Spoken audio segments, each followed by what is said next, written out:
I want to show you something that's actually very interesting. Last year, I pointed to something that I thought was this trend.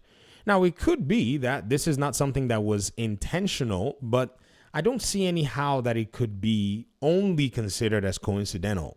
What I'm talking about is PlayStation holding a third-party exclusive on its platform, yet launching its own games on PC before these other third-party exclusives that it's put out there. A new culprit is coming, but let me show you the old one. The old one is God of War Ragnarok versus Final Fantasy 16. Now, yes, say all you want. God of War Ragnarok came out before Final Fantasy 16. I think they were November 2022 compared to June 2023. But when it came down to launching on PC, you could already tell that these dates were already selected, probably agreed upon, while contracts were being signed. So when God of War Ragnarok was coming to Steam and Final Fantasy 16 both came to Steam, guess what? They were both competing for gamers' money.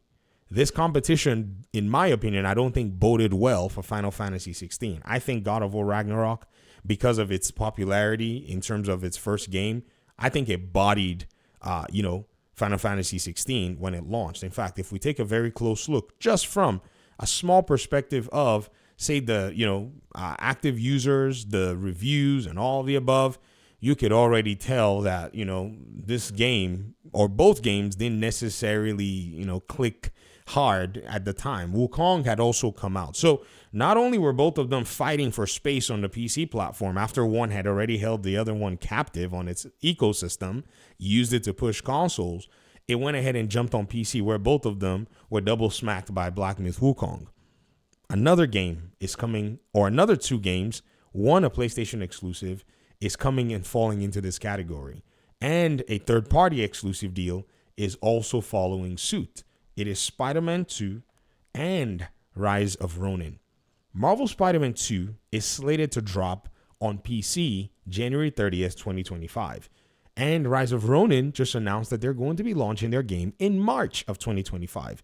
You can't tell me that there's not going to be competition with these two games when the time comes, especially seeing as gamers may have limited resources or limited interest in how much they're going to spend from January, February, and then March. Because again, if you don't remember, other third-party games will also come into the mix like Monster Hunter Wild and, such that gamers are looking forward to. So I think whoever went ahead and signed these exclusivity deals is now starting to realize that they played themselves. Because just recently, and Koei Tecmo was the company that's in charge of the Rise of Ronin game in terms of publishing it on the PC platform. I don't really know how the deal is structured. Honestly, I don't really care. If you want to go ahead and take a look at it, this is coming out March 10, 2025, while PlayStation, who had you be exclusive on their platform, is going to dump on PC right before you. Hey, the other guys, shout out to Stellar Blade. Y'all are still sitting on PlayStation, and there's no date for you to come on PC.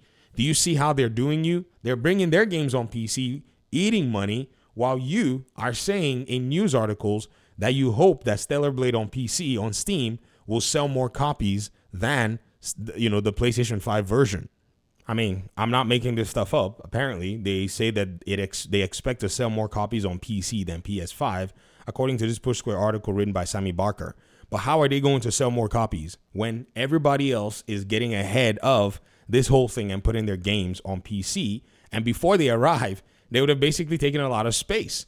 So the reality is here that, if you're not going to bring this game quickly, there are going to be other parties that are going to take money from you. If your game is not out by May, you would have had to deal with and contend with at least 4 big games that are being anticipated, multiple genres that can actually fill the niche. No longer is there any specialty in terms of this stuff for PlayStation anymore. If they're going to get into this game, they need to get into this game. And this is why their third-party developers are leaving them. I think that they're looking and they're talking about, that this particular venture may not necessarily be strong for them. You got to really think about it. And this is why you see this Automaton article, which basically says Koei Tecmo to focus on in-house development and self-publishing, eyeing consistent yearly releases of major titles. I think they're probably at the point where they're like, man, We got to get into our own development. We got to get into our own publishing because, again, this is the way to go. Pearl Abyss, they did this themselves, and they were able to come out here and, say, hey, we bounced PlayStation. We told them get lost. I didn't say get lost, but we told them, no, we're going to go ahead and publish our game ourselves. So the rules of exclusivity, especially when it's PlayStation, to me doesn't make any sense because they lock your game down while they start shipping their own titles to PC. In fact, what's crazy is, and I say this, and I'm showing you the big games, and you might say, well, these games came out before, but what is to say that Lego Horizon Adventures is not even a game that went out there to do the exact same thing, if not worse, launching day one on PC while leaving games like Rise of Ronin and Stellar Blade sitting on the PlayStation ecosystem without moving them, to the PC platform. So basically, they are, in a sense, gaining the whole benefit of using your game to sell their console while keeping you locked into their ecosystem and going to leverage other customers on the PC platform. Now, are they doing this deliberately? I'm not saying they are. I'm just saying that it's seeming like it's coming to pan out like that, or a lot more than you would imagine or envision, isn't it? But at the end of the day, though, I think if these companies stay focused and if they remove their PlayStation requirement and they publish it themselves, they might be able to get ahead. But that did not deter God of War Ragnarok anyways, which had the PlayStation login requirement from bodying Final Fantasy 16 at the end of the day when it came to attention and when it came to user engagement and such, in my opinion. I need to look at the data very carefully, but when I looked at concurrent users, oh yeah, it was basically, there was a lead for God of War Ragnarok. So I think you might start to see why the, exclusivity strands are starting to crack. It is a reality. It is something that I'm sure these studios are looking at, they're looking against, and by and large, I think they're more than likely going to be moving away from it even much faster than they had envisioned. But we'll see as time goes on. I'm sure that there are more exclusivity deals that are still in place. You're going to see some games get locked, like Phantom Blade Zero, but I think that's coming to PC day one.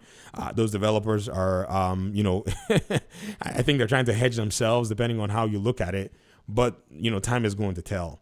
Talk to me in the comment section. Let me hear your thoughts, and hopefully we'll talk pretty soon in another one. Peace out.